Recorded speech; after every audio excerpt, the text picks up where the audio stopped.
Trabalha lá, é legal? Aqui, meu número. Toma. Simpatizante, sabe? Legal. Eu me dou... Pensando em te mandar uma mensagem porque a gente não marcou aquele jantar, né? Ah, é? Eu posso colocar no sistema que a dona... E essa Cauane é a Mia.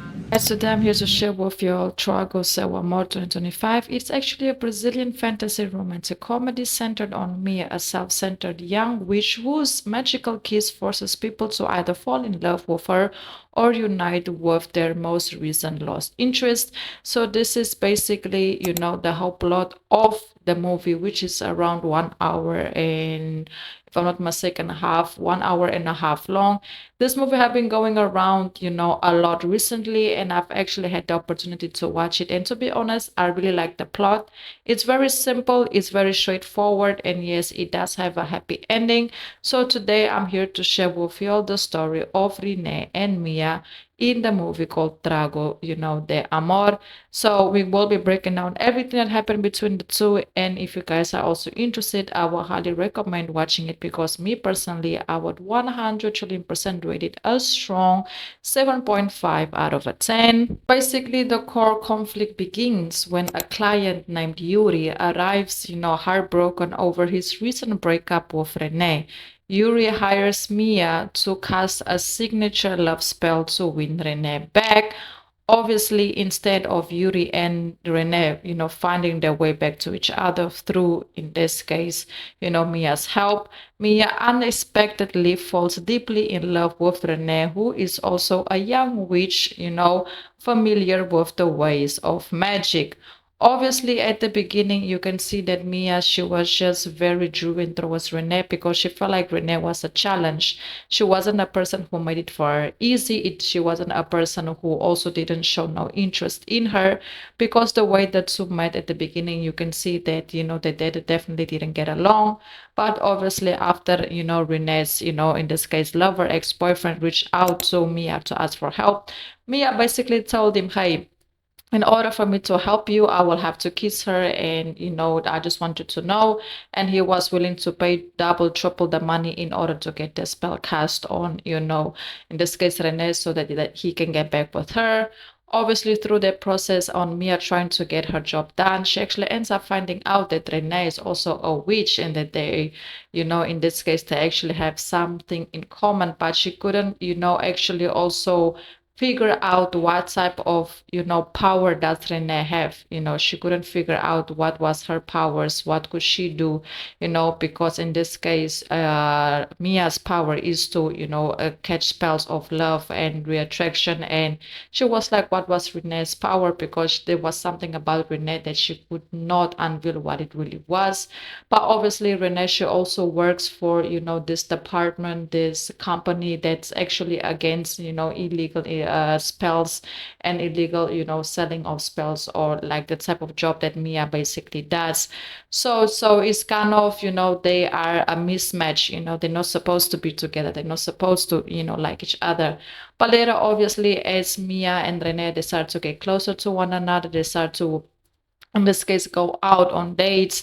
You can see that Mia starts to feel something towards Rene, which she couldn't explain. At the beginning, she thought that Rene was basically catching a spell on her, because it's a feeling she never felt before, that she couldn't understand. How could she be so attracted to somebody and just think about somebody all the time? It was affecting her work, it was affecting her day to day, because it was a feeling that she had never felt before. And obviously, when she had a conversation with Rene told her, I didn't catch a spell on you. It's just the fact that you like me. And when you like someone, these things could happen.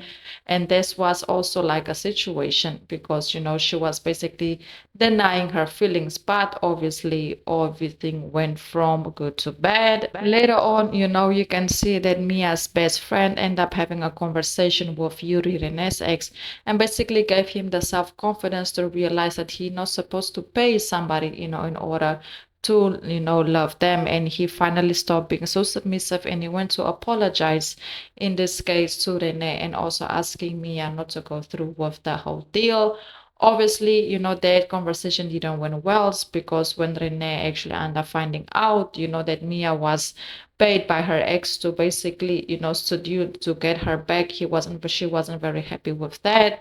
Then, at the same time, you can see Mia was also upset because she felt like I already said, that Rene had a spell on her. So it was a whole like my issues with your issues with my issues.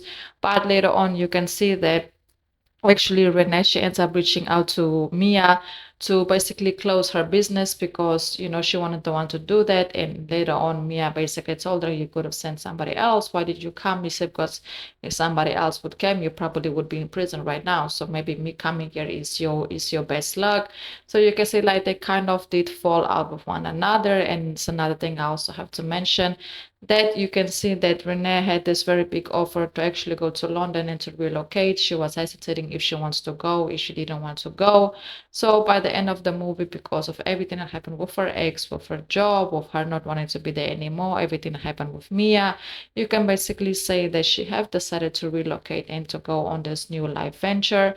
So as she was departing, you can see that in this case, Mia actually ends up finding out that she actually ends up, the classical movie thing where you go after your lover is about to go away, they meet and they kiss for the first time. That's when Renee actually, end up confessing her powers to Mia, and basically saying that her power is immunity. She can basically in this case eliminate any spell that comes towards her or that comes towards people. So basically if she touches you or get close to you, like any spell that's upon you gets immediately eliminated because that's her power. So basically Mia was like, so even if I would in this moment try to kiss you to get that spell on you so that you can get back with your ex, it still wouldn't have worked because you would have automatically would have immunity it. So that was basically the whole dynamic of it. More of the story, they actually end up having a happy ending. You can see that surprisingly Renee actually allowed Mia to keep on doing her business. It looked like she was aboard on it, so there was something a little bit suspicious for me because she was working for the department. It was against what Mia was doing, but now she's basically allowing Mia to do it. So I kind of didn't understand that final part. But still a very, very, very, very good movie. Like I said, 7.5 out of a 10. Isn't like a movie out of the ordinary way. It's just super romantic. They have all of these spicy moments. No, it's very straightforward plot. It's nothing out of the ordinary. It's a very simple movie, but with a very interesting plot. It's available to watch on multiple platforms, if I'm not mistaken, on YouTube as well. So this also where I would recommend you to go watch it. Just type in the name of the movie and hopefully you can find it. And if not, you can also watch it on Prime Video for rent or for subscription, depending on your location. So go ahead, go watch, go support. And if any of you have actually watched the movie, please let me know your thoughts down below in the comments. And what would you personally rate it from 1 to 10? Thank you so much for all the love and all the support for watching my review. Until the next video, I hope you all have enjoyed this one, and goodbye.